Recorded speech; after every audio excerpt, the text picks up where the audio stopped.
Let's see, where shall we go today? Ah, yes. This way.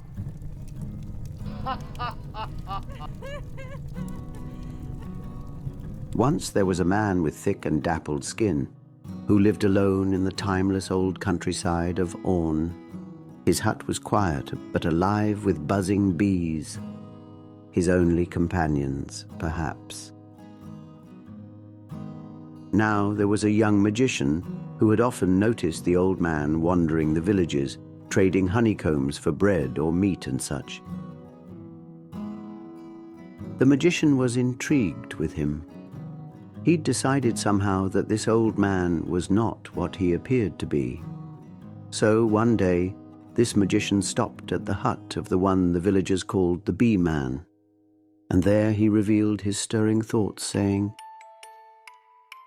"Old man, I have passed through Orn often, and have noticed that you don't seem a regular person. So I've given the matter some thought and figured out that you, sir, have been transformed from something else." The young magician then asked, "Do you not know this about yourself?" "Have you never known that you aren't what you should be?" To which the old man replied, "No, oh no, in fact, I've never heard of it." Then he shook his head, asking, "How could this be, that I am what I am not?" The magician said that it was rare, but not impossible. So the old man, upon hearing that he'd been mysteriously transformed from something else, would stop his entire life to discover the hidden truth. Whether he had once been a man, a giant, a king, or a snake, or anything else, it would be his own task to discover it, according to the magician, who said, "If you find out what you were before, then I'll see to it that you're properly made whole once again." And the magician left, satisfied that he had a curious case to keep his eye on. The old man felt sure of two things. Firstly, that whatever he originally was, he should be transformed back into. And secondly, whatever he was supposed to be, he'd recognize it when he saw it. The first thing he wanted to do now was to discover which kind of creature he might have once been, though he'd have to journey some distance to see all of them. He figured that observing them would be the only way he could determine what kind of creature he really was. So began his quest. And he left wearing his leathern coat with a beehive fastened to his back. Why the hive? Well, as you can imagine, if only for the comforting hum of its lively bees to keep him company. He wandered straight towards a royal kingdom, where he stashed his treasured beehive safely in the bushes. Then walked the royal premises utterly intrigued, quietly observing the opulently attired people there, and eventually observing the king, all while wondering whether he might have once been royalty. But when the unhappy king turned and saw him, he called out to the bee man, "You there, vile beggar, you don't belong here," and kicked him so hard that the poor old man tumbled into the bushes, exceedingly rude, even criminal, really. The old man got up, though, and went on his way, thinking about this pompous king. The bee man decided he certainly couldn't have been a king if this was the way they behaved. He left there, continuing on his journey, wondering what he might have been, before he was transformed into this old man. While it unsettled him, he was honest enough to consider all possibilities. So he considered that he might have been some vile monster. But he had to observe such monsters, so he could make his judgment. He immediately ventured into mountain caves where monsters dwelled, stashing his cherished beehive outside yet again. He went cave to cave, where he saw bizarre creatures, each one very unique in its hideousness. Then he came to a cave, where he discovered a dragon. looming over a stolen infant. The child screamed from the floor as the dragon watched, waiting for its beastly appetite to fully wake. Without delay, the bee-man rushed out to retrieve his hive, returned swiftly, and flung the busy beehive directly into the face of the beast. The startled bees clung to the dragon's tongue, nostrils, and eyes, overwhelming it, while it toppled backward, wheezing, as the old man snatched up the child and fled. In a nearby village, he found a woman sobbing and tearing her hair into pieces, as people sometimes did long ago while deeply grieving. She saw the infant in his arms and stopped at once, crying now in joy and utter relief, for the child was hers.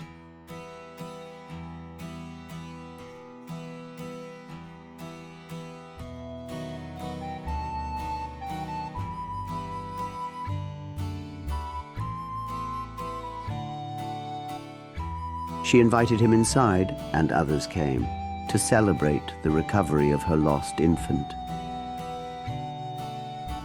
The old man said to a companion in that house, "I found out what I was transformed from. I was transformed not from snake or beast or pompous king, but from a creature more precious than any other, an infant like this precious one." The companion said, "Well, I believe you are right.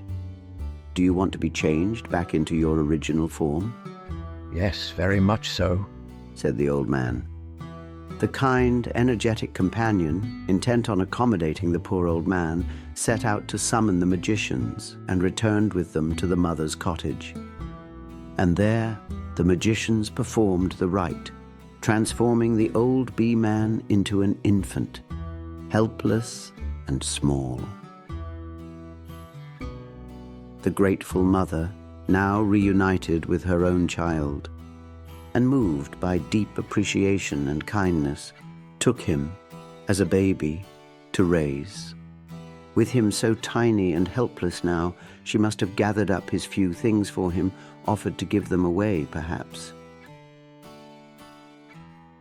Many, many years later, the first magician who'd visited him decades before, now an old sorcerer, was traveling through the countryside of Orn when he happened by an old hut, overflowing with buzzing bees. There inside sat an old man, visible through the hut's window, wearing an old leathern coat, sitting at the table, eating bread and honey. The magician peered in at him and knew in his heart that this was in fact the bee man, all grown up. The magician stood on the path outside the hut's window and said to himself, "Oh my word, he has grown into the same thing again."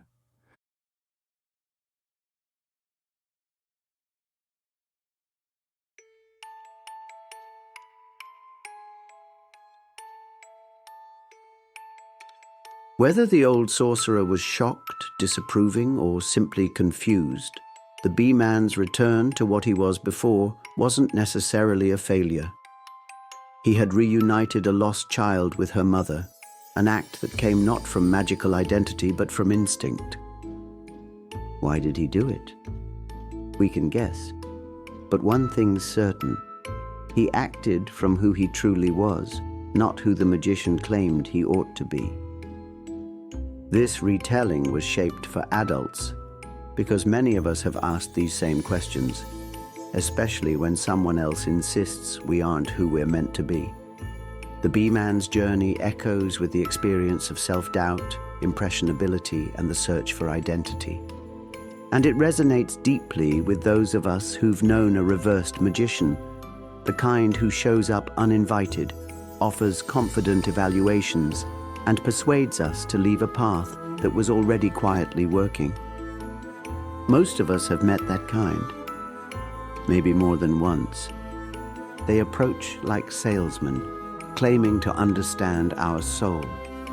They urge us to change, to become something true, if only we'll doubt ourselves enough to forget who we already are. But like the bee man, we often find there's little transformation waiting on the other end. So here is the quiet warning. When someone else starts you on a quest for their idea of transformation, you may find yourself captured into a very long detour in life. And that, my friend, may be the oldest trick in the spell book.